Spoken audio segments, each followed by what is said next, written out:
Hello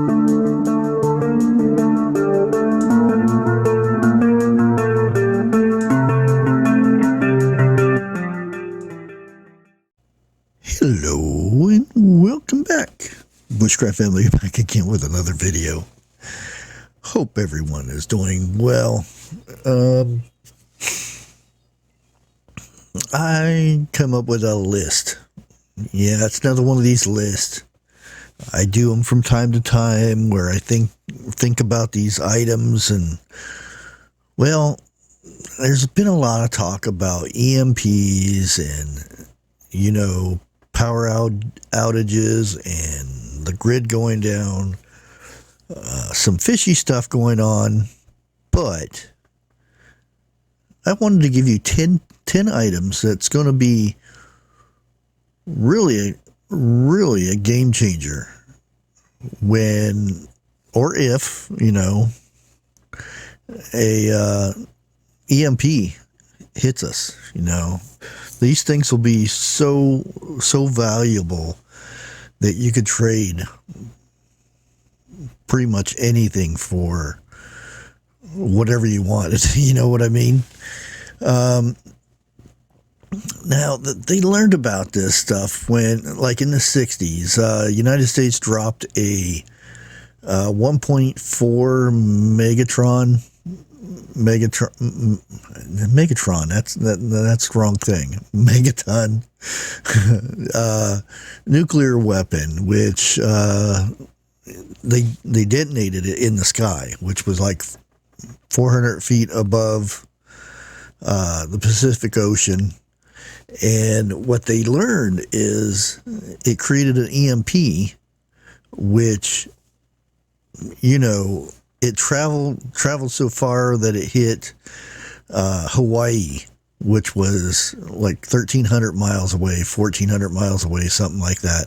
It knocked out telephones, electricity, and everything. If they'd done that now, it'd have probably been a lot worse. But then that's where they learned about the EMP. Now there are other things that could happen. You know, solar storms and whatnot, solar flares. You know, there's all kinds of stuff. But let's go over a list of what would be very valuable for bartering or just to have, you know, in case. And I came up with 10. I can probably come up with a bunch more, but 10's a good number. 10's a nice round number to start with. Number one is solar panels. I don't have really big ones like the ones that goes on your roof and things like that.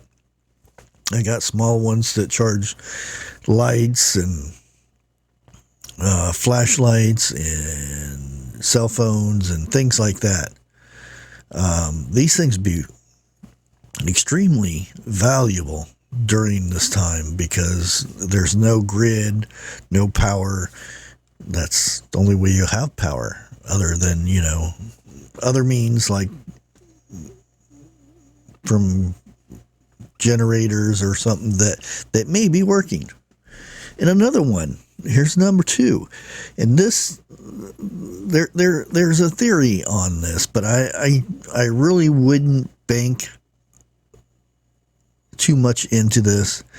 Cell phones, they say if your cell phone is not hooked up to you know, you're charging it or anything like that, then it might not be affected. Now, you know, cell phone towers and everything, that would be totally fried because that's hooked up and everything.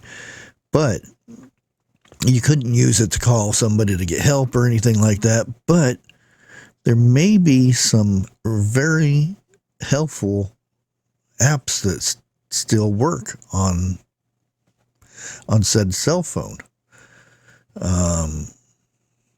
You never know. If anything, it could be just a game. You know what I mean? But it could be very valuable. There could be something on there that, you know, a bunch of videos of a prepper channel or something like that. You might look at it. Oh, that's Bushcraft Family. Yeah. Oh, I know him. I knew him when he was on YouTube. Oh, let's check out this video. Oh, that's how you store water. You know, you never know.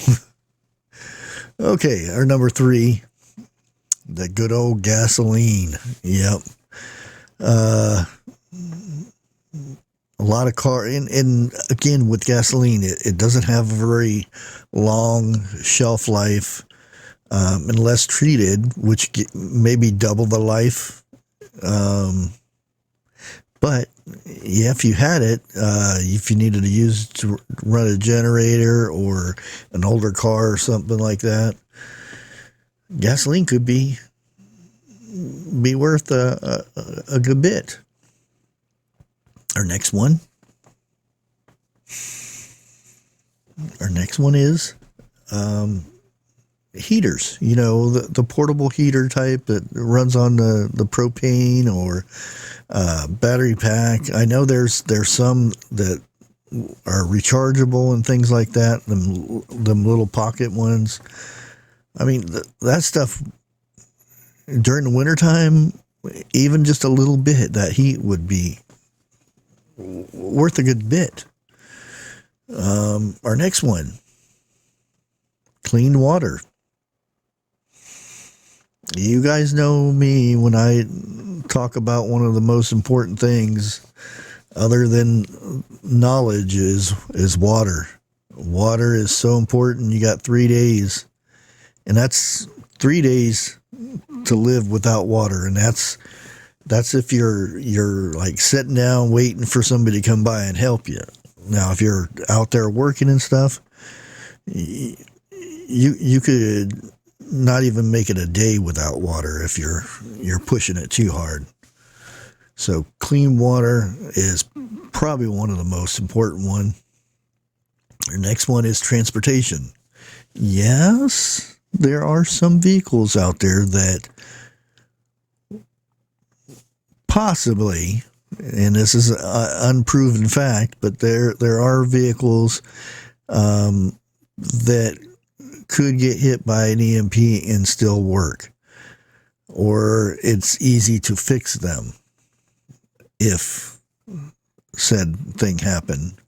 So transportation would be a very important thing, and it doesn't have to be a gas-powered thing. Could be a horse and buggy, anything, bicycle, you know, whatever. Transportation is very important, and it would be very expensive to, you know, acquire transportation. And our next one is flashlights. Yes, being able to see in the dark would be very important. Seeing under a house or wherever, you need light. It's important. And that's why I really like the rechargeable type, to where I can hook it up to a solar panel or something and charge my flashlights that way. But flashlights, very, very valuable.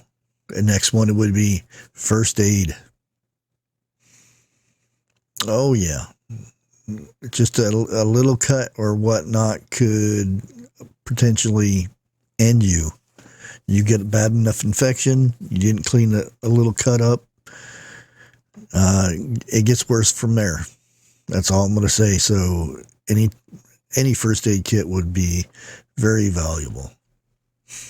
Next one would be batteries to run those flashlights, and little radios, and, you know, all those things. And again, there are talks that batteries would be affected. Some say they would, some say they don't. If they didn't get affected, batteries would be very valuable. And our next one, you guessed it, canned food. Yep. You may can only go 3 days without water, but you can actually go much, much longer with canned food. I mean, or without food, but having canned food would be very valuable to have for bartering and whatnot. And that's why we prep those things, because eventually supermarkets and all that places they won't have any. You go in the grocery store, there won't be nothing but dirt and dust. There you have it, guys. That is my list. I know there's a lot more. You can go ahead and post them down below. Until next time, like always, God bless.